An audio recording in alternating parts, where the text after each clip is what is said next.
Ciao, everyone. Mike here from Hardcore Italians. Welcome to the Hardcore Italians podcast. Today, I'm going to be giving you guys the Italian American news of the week. Mike, where's everybody at this podcast? Why are you going over to the news?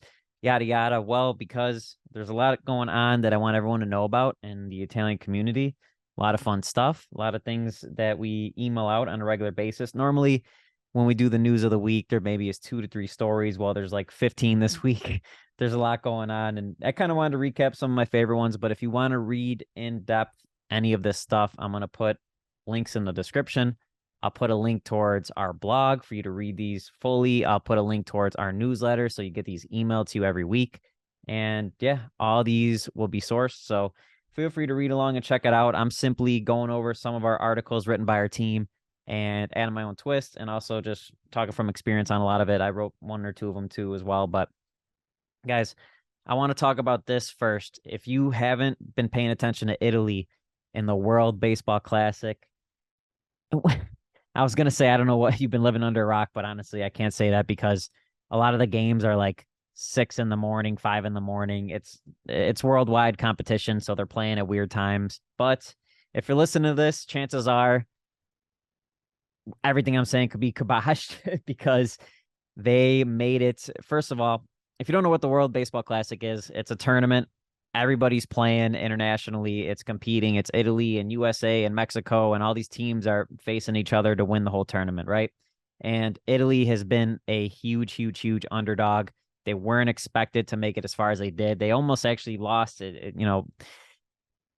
They almost didn't make it to where they are. They lost a couple games in a row. It was a little nerve-wracking, but to give you the scoop, they were the underdogs.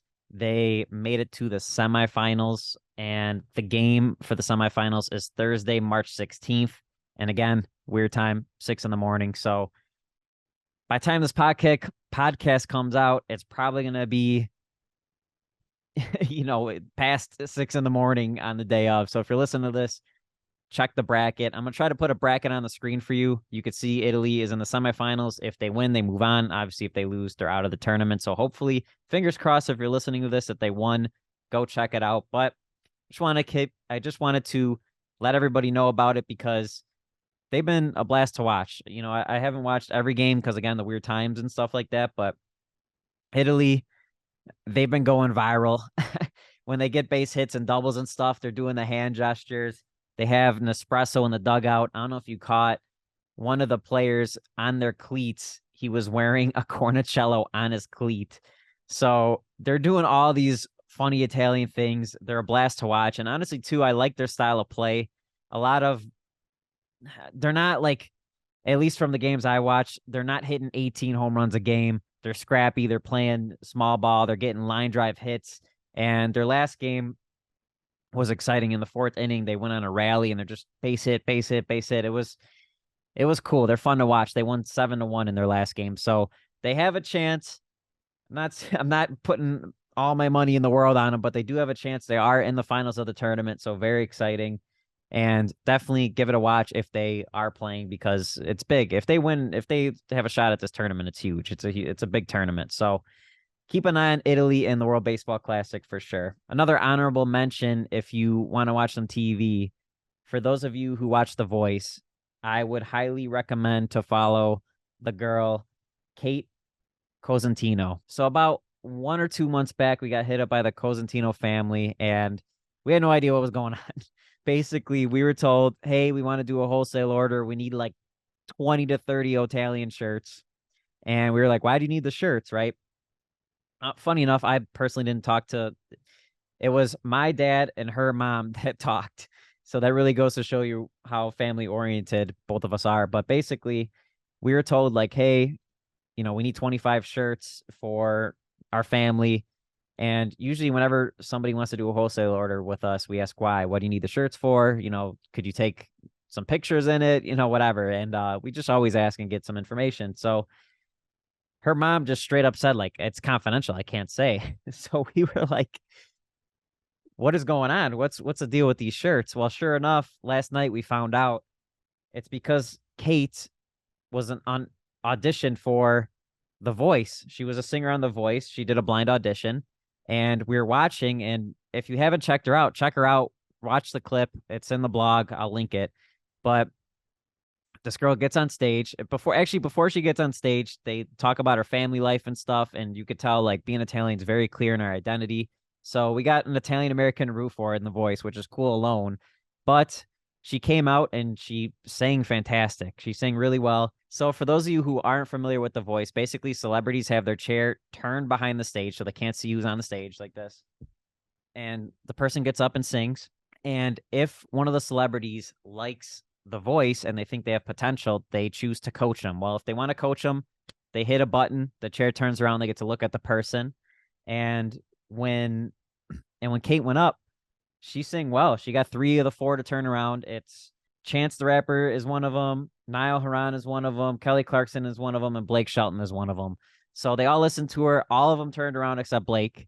So she sang beautifully. After she was done singing, she even talked about how she owes part of it to being Italian and stuff like that. It was awesome. And she ended up picking Niall to be her coach.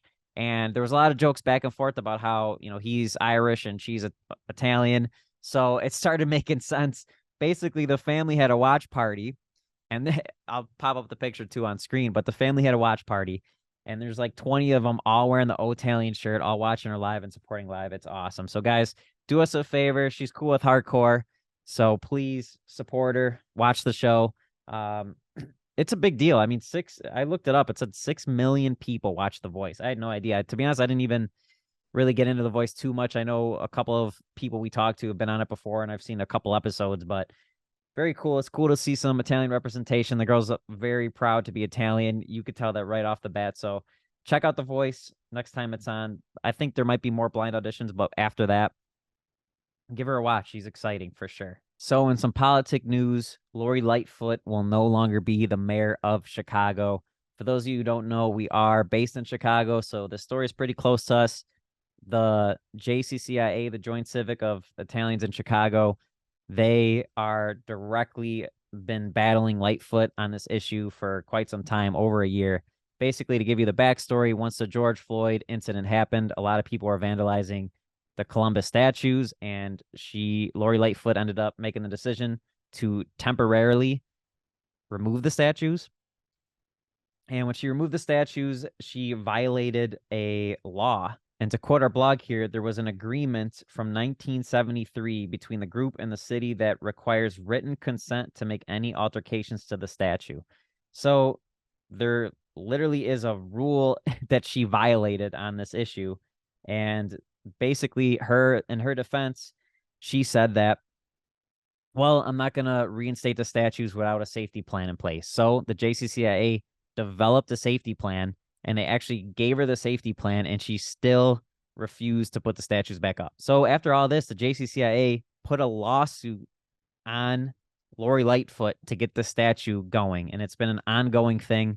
We've heard them talk about it even a month ago, back and forth. There's an ongoing lawsuit to get the Columbus statue back in the city, and they were really disappointed because they wanted it up for the parade last year, and it's just been bad. Lori Lightfoot had some meetings about this, and I'm sure you've seen the viral news about this before. And excuse my language, but I'm I don't even know if I want to say it actually. So she basically said,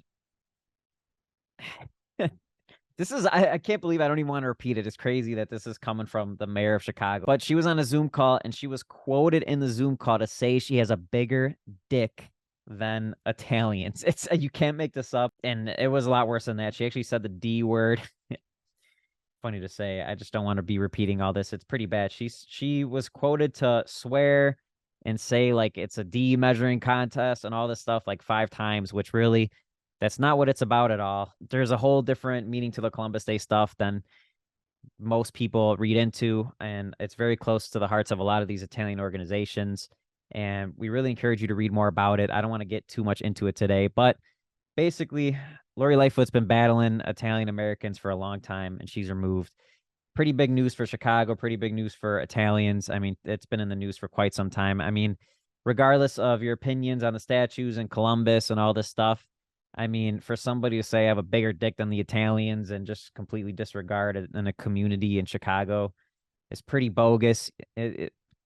Regardless of the community, pretty rude, pretty it's just not classy. I'm pretty sure a lot of Italians, especially Chicago Italians, are very excited that she will no longer be mayor. I guess she was taken out of the running, and they're still in the middle of a race right now to see who's going to be the mayor. So keep an eye on that. But a lot of people are happy she's out. Also, guys, it's March. It's Women's History Month. So we wanted to recognize the Italian American women who made contributions to our society. We have a few here that we think most people should know about, but I just want to personally say before getting into this, it's the everyday Italian American women who really deserve to be recognized. It's the moms, it's the sisters, it's the daughters, it's the wives.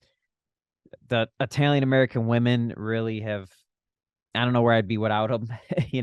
Just everybody from my grandmother to my mom to my girlfriend to my sister, just every, to the employees here, the team here we have, the workers here, aunts, you name it, huge supporters, and we would be nothing without them. So I know that's the case for a lot of you people at home too. So just wanted to personally say that before getting into it. But there's a few people you should know that are listed as some of the most successful Italian American women ever. One is St. Francis, born in Italy, immigrated to the United States, and she founded the Missionary Sisters of the Sacred Heart, and she recruited 4,000 sisters to help her in the efforts and founded numerous educational and healthcare institutions across the country.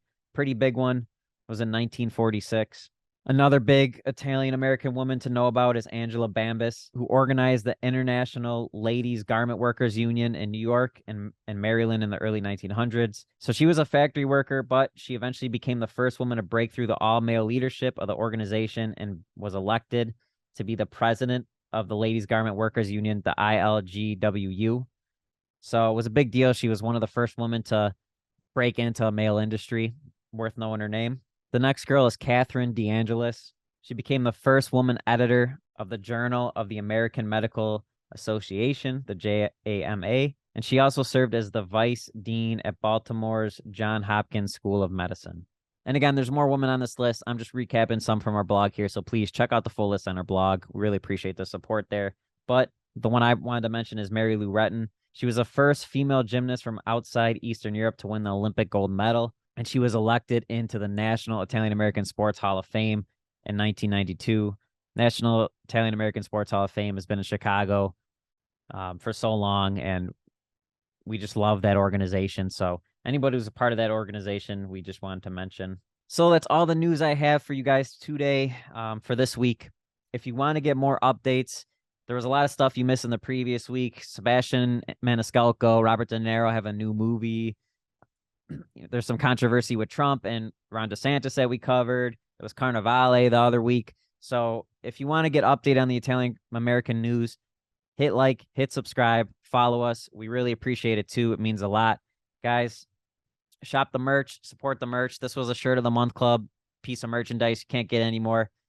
Perfect thing to join. We're working on building more and more incentives to be a member. So please, we appreciate the support, whether it's giving a like, whether it's dropping a comment, whether it's subscribing. Anything you do means a lot. We're a family business, and it's very appreciated personally by everyone on the team here. So thank you for following along. See you on next week's episode.